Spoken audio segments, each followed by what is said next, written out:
नमस्कार भक्तों, आज हम छत्रपति संभाजी नगर में स्थित संत श्री आशाराम जी आश्रम के दर्शन करवाने जा रहे हैं।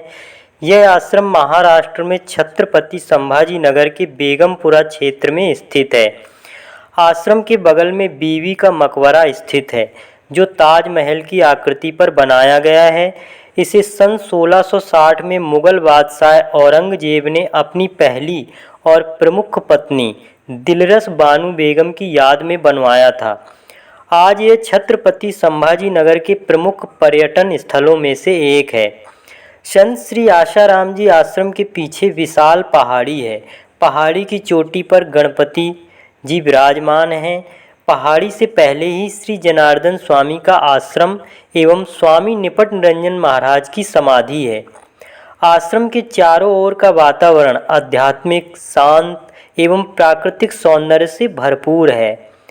आइए अब हम प्रवेश करते हैं छत्रपति संभाजी नगर स्थित संत श्री आशाराम जी आश्रम में।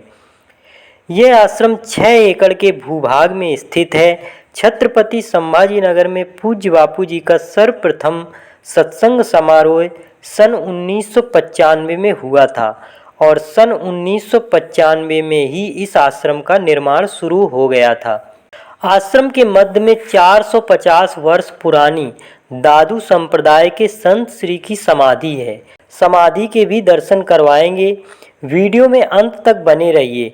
यदि आपने चैनल को सब्सक्राइब नहीं किया है तो बेल आइकन दबाकर चैनल को सब्सक्राइब जरूर कर लीजिए, ताकि आने वाले नए वीडियो का नोटिफिकेशन सबसे पहले आपको मिले। मेरा नाम अंबादास है। इधर 20 साल से आश्रम में रहता हूँ और एकांत जगह है। बहुत शांति मिलती है आश्रम में, बहुत अच्छा है। आश्रम में 2 समाधि है।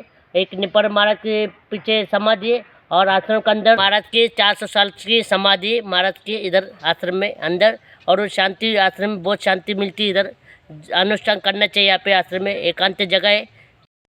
आश्रम में प्रवेश करते ही 2 रास्ते दिखाई पड़ते हैं। सीधा रास्ता प्राचीन संत श्री की समाधि और बड़ बादशाह होते हुए व्यास भवन पहुंचता है।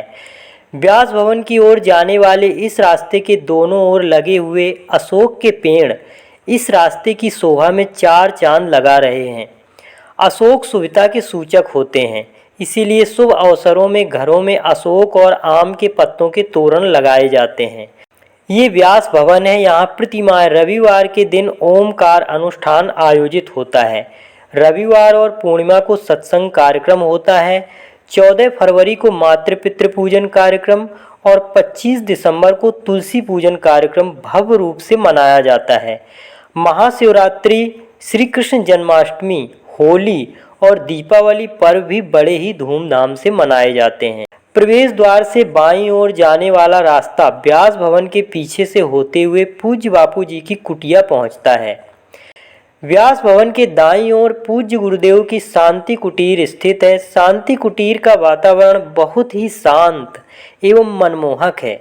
यहाँ तरह तरह के पुष्पों की क्यारियाँ और फलदार एवं छायादार वृक्षों के साथ ही शोभा बढ़ाने वाले पाम एवं अशोक के पेड़ हैं।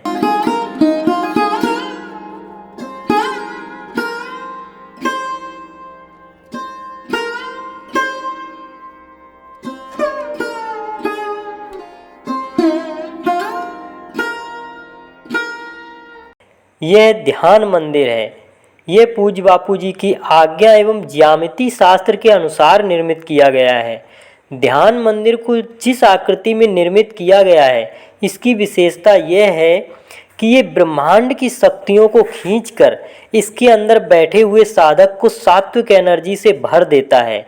इसमें बैठकर किए गए संकल्प या लिए गए नियम आम स्थान पर किए गए संकल्पों की अपेक्षा अधिक बलवान एवं लंबे समय तक टिकते हैं। पूज्य बापू जी जब भी इस आश्रम में आते थे तो पीछे जो पहाड़ी है, इसमें घूमने के लिए अवश्य जाते थे। पहाड़ी के पास ही निपट निरंजन स्वामी जी की समाधि है। वातावरण आध्यात्मिक एवं शांतिप्रद है। आश्रम में फलदार वृक्षों के छोटे छोटे 4 बगीचे हैं। ये है सीताफल का बगीचा। इसके फल बहुत ही मीठे और स्वादिष्ट आते हैं। ये बादाम के पेड़ हैं, हर जगह देखने को नहीं मिलते हैं।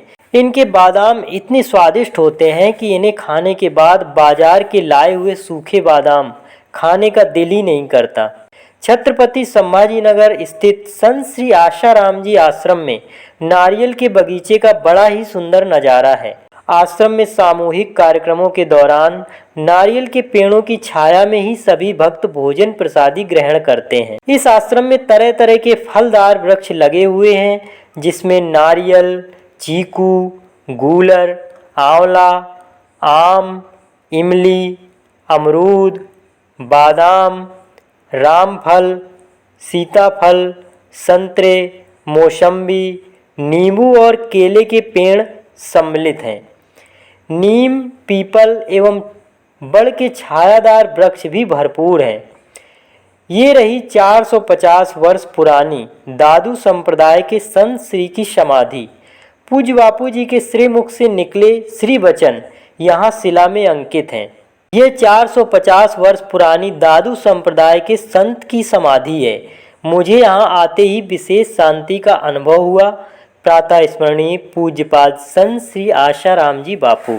समाधि के पास ही श्री हनुमान जी का मंदिर और यज्ञशाला है। यहाँ रविवार, पूनम और विशेष पुण्य तिथियों में सामूहिक हवन होता है। यहाँ बैठकर साधक भक्त जप, ध्यान, पाठ आदि नियम करते हैं।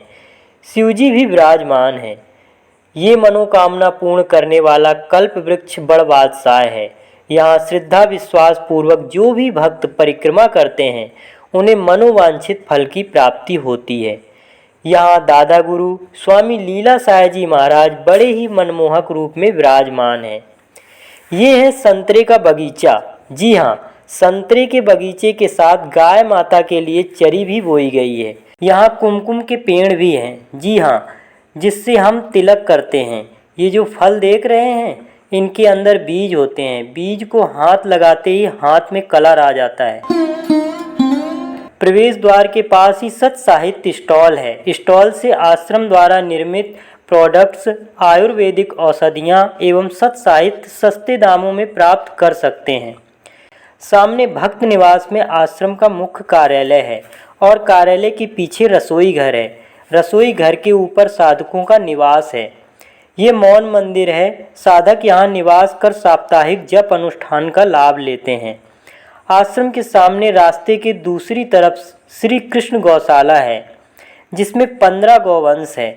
गायों के निवास एवं भोजन की सुंदर व्यवस्था है। आश्रम के सेवक गौशाला में स्वच्छता के साथ साथ चिकित्सा का भी विशेष ध्यान रखते हैं। गायों को खिलाने के लिए हरी घास भी बोई हुई है। इसे बरसीम कहते हैं। गाय माता को बहुत पसंद है। ये मक्का है जो विशेषकर यहाँ गायों को खिलाने के लिए ही बोया गया है। इसकी कुटी करके गायों को खिलाई जाती है।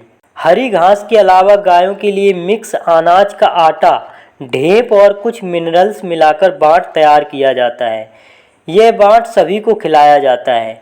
यह बाट इन्हें ब्रेकफास्ट यानी नाश्ते के रूप में दिया जाता है।